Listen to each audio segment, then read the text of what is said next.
Welcome, everybody, to RacinBoys.com. I'm Scott Traylor, along with Kirk Elliott and Scotty Cook, and today is a sad day here at RacinBoys.com, the day following the death of Jesse the Rocket Hockett. And we thought we'd come in the studio and give a couple quick memories of Jesse Hockett and our thoughts about the passing of him. And Kirk, I know that you and I have done countless interviews with Jesse over the last 10 years. The first interview he ever did in his life was at 14 years old, right here in this studio back in the day when he won his first four-cylinder sprint car race. You came along a couple years later. We've done those interviews over the years. Very sad day for the entire racing community and here everybody here at RacinBoys.com. And his final interview was just on Tuesday night, the night before last, and he was so pumped up about winning his last three races over the weekend, a triple header at Sedalia on Friday night, Lake Ozark Saturday night, and Double X Speedway on Sunday night. Really looking forward to the upcoming weekend. He was going to be at Terre Haute tonight and this weekend at Jetmore, Kansas, where he trails Shane Stewart by just 3 points in the national point standings. Jesse Hockett had really become known as a worldwide racer, and his exploits in a non-wing sprint car have become legendary over the last few years, with the win at the Oval Nationals in 2008 out of Paris Auto Speedway, the $35,000 to win Ultimate Challenge at Oskaloosa last year, and of course 2 wins at the Schumann Classic at Lakeside Speedway in the early part of this decade. And he was a racer's racer. He loved to race. He would have been out there every night if he could. He's just so passionate about this sport. Yep. Scotty, I know this is as tough on you as anybody. You're very good friends with Jesse and Daniel before his passing. He was really, when we talk about Jesse, I have never met a person that didn't like Jesse Hockett. Everybody liked him. He was a guy that everybody appreciated out on the track, but I think is as much off the track. And that's the one thing that stands out about Jesse Hockett is what the people felt for him down in the pits, off the track. Just a great guy on and off the track. You're exactly right. And, yeah, it's probably one of the toughest days we've had probably in my whole life. And your words remind me of a conversation. I've had an opportunity to speak with a whole lot of racers, and he was so dear to everyone, let alone his legion of fans, but the racers as well. And I just spoke with one of the racers' moms just a few minutes ago, and she says, the one thing that set Jesse apart from so many of the talented racers around the United States was that once guys get good and become good and well-known and famous and respected for their talents, a lot of people don't like them. This was not the case with Jesse, and I don't know of many or any enemies that he ever had. And I'm really it's just kind of shocked and speechless, but so many thoughts come to your mind, and they're hard to come out of your mouth. But I know that it's literally in my lifetime of motorsports, and since it became a career for me, it's literally the saddest day for me ever since we began motorsports. And I think the memory that I have the most with Jesse and you, Scotty, is down at the Daniel McMillan Memorial last year at Lake Ozark Speedway when you had a chance to talk to him at the pre-race ceremony when it was all about Daniel. And I remember how touching that was when that all took place out there on the front straightaway. Well, this is the biggest irony of this whole tragedy, such that Jesse Hockett became an unbelievable racer at a very young age, and many people started to realize and understand the talent level that he had. When he lost his cousin, Daniel, who was his right-hand man, his best friend, his crew chief, the boys never split apart. They went everywhere together. He was the engine of his program. By all means. Yeah. When he lost Daniel, his career totally catapulted and skyrocketed and went through the roof. He was just off of his first big win that put him on the map at Lakeside. And from there, he has literally become one of the most prolific, outstanding, unbelievable non-wing sprint car drivers and a wing driver in his own rights that we've all ever seen, and it's just an unbelievable tragedy. Kirk, you mentioned his 2 wins at the Ron Schumann Classic. That was a breakout moment in his career that after getting that first win and then coming back and winning that second Ron Schumann Classic. That's when it really propelled him up into the spotlight in his driving career. Yeah, and it really gave notice to everyone around the country. And, of course, we all know what the quality of competition was at those events.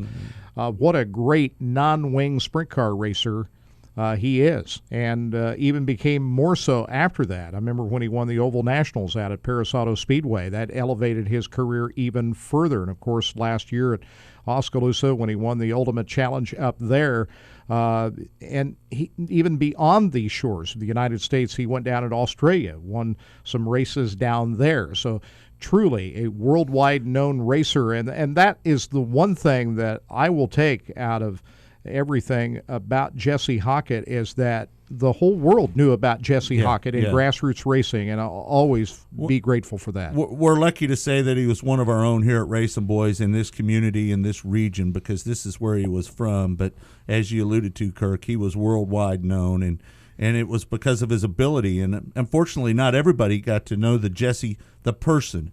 And that's the one thing that I cherish the most, is knowing him as a person more than a race car driver. Yes, he was a phenomenal race car driver, but I'm more proud to know him for who he was as a person as he was a sprint car driver. And as worldwide as he became known, he always raced at Double X Speedway in California. Always came back to race the local tracks, and he never felt too big to do that. He came back. He just loved to race, and he treated those wins at Double X Speedway or any other of these small racetracks as big as some of the bigger wins that he had. Yeah. You're exactly right, Kirk, and I know for a fact the most wonderful thing about this young man was that he got to be known and respected by so many people, but he never lost his roots back home. It didn't matter. He stayed grounded the whole time, right? Totally grounded, and it did not matter where he was racing week in and week out. He was be damned. He wanted to get home and race the Double X Speedway. And just one thing just really stands out in my mind. 2 nights after we laid Daniel to rest a few years back, he sent me a message and said, I won at Double X tonight. It was first night back in a car after we lost Daniel. Second night, actually. We'd shortly raced at Sedalia before, but he said, I felt Daniel riding on my roll cage with me the whole time. And he said, I feel as good now as I can feel. And, you know, the video you're watching here is unbelievable, too. We drove 6 hours to watch that race that night, by the way. Yeah, it's a story in and of itself. Yeah. But, you know, this is just here, just a small piece in time of really what we grew accustomed to seeing in Jesse. Yes, you are correct, Scott. His actions and the person that he was outside of his race car is what made him so unbelievably, wildly popular. But I don't know, like Terry McCarl and Billy Alley just told me just a bit ago, there will never be another Jesse Hockett on a racetrack again. He was as charismatic a race car driver as we've seen out there, and his daring moves out on the racetrack, fans loved watching Jesse Hockett race because he was so exciting to watch out there on the racetrack. I mean, he was just no fear every time he went out. Well, and that's an understatement. I think everybody knew that when Jesse showed up, he was going to be high, wide, and handsome up there by the wall, elbows up, knee locked, and checkers or wreckers. And fortunately enough for him, there was a lot of checkers involved. I'm not sure if you've thought about this yet, but on that note, it reminds me exactly of the small altercation down in Florida that we witnessed after maybe a heat race, or you witnessed after a heat race or a B-main. The guy came up to him and wasn't really upset with him, or wasn't really happy with him about moving him out of the way to take a spot into the A-main or something, and said something about money, and Jesse told the guy, pointed his finger at him. Yeah, he pointed. I believe he was a local guy that was running down there, and he came up to him and he goes, "Man, what'd you have to move me out of the way?" He says, "That cost me a lot of money." Jesse says, "I'm not here for the money, bud. I'm here to win." That was my boy. Yeah, and all he wanted to do was race and win, and he didn't care how popular he was. He didn't care how many fans he had. He just earned it, being the unbelievable person that he was, and we're all going to miss him. All right, you got a favorite story you want to share? That I know that this weekend out at Jetmore, folks, it's going to be a giant tribute to Jesse Hockett. We're going to be talking about him. We're going to get a lot of the drivers and the people that are involved with the ASCS, the Hahn family, Tommy Estes, Lonnie Wheatley. We'll get them all involved and let them have their little say on camera, and we're going to put a little package together. But this week, Scotty, do you have one story that stands out in your mind that you'd like to share with everybody? Well, I don't know which one weighs more, but Trenton Berry, your outstanding on-air talent and producer, just reminded me. Jesse always he gave me a tough time when we were trying to do interviews, more so really actually than any of the other drivers would, because, it seems as though other drivers feel obligated when we go to interview them, no matter how busy they are. And I would seemingly always catch Jesse when he was busy, and he'd piss and moan at me a little bit. I don't, and he did this to me all the time, but I let him know, just like Trenton said, I'll never, ever forget last year. I don't even remember where we were, and I think we were in Little Rock, and he said that to me. He's like, oh, man. I said, dude, I need to do this interview, and we all can't be bitches and rock stars every day. Yeah. And the interview went on, and I always like to tease him and remind him, since I was there from, just like you all were, when he first got into a sprint car, full-blown sprint car. And I know this is not true, but I always used to tease him and rib him and say, don't ever forget that I made you as big as you are today, and you'll never be as big as me. So he just gave you a hard time, Scotty, because he loved he giving knew me you a hard too time. well. That's Called why. me knucklehead. Yeah, and he used to. In the last year or so, he's given me a really hard time. Because Jesse and I go way back to when he was 14 years old, and it was right here in this studio. Matter of fact, it's right there where Scotty Cook was sitting, his first interview and his last interview. And when he was 14 years old, little short kid, a little fat kid. I used to give him heck about that all the time, had freckles all over his face. And I'll never forget, after that show that day, after Jack and Jesse had left, Tom Wilson, who named him the Rocket, by the way, looked at me and says, that boy is going to be something someday. Keep an eye on him. How true were those words? Unbelievable. I think also one of the most amazing thing that stands out to me about the young man was we were speaking of how humble he is to his roots. He loved being home. He has a legion of fans at home. Mm-hmm. And outside of the fans, he also took pride, a lot of pride, in whether it be wisdom or tools or equipment.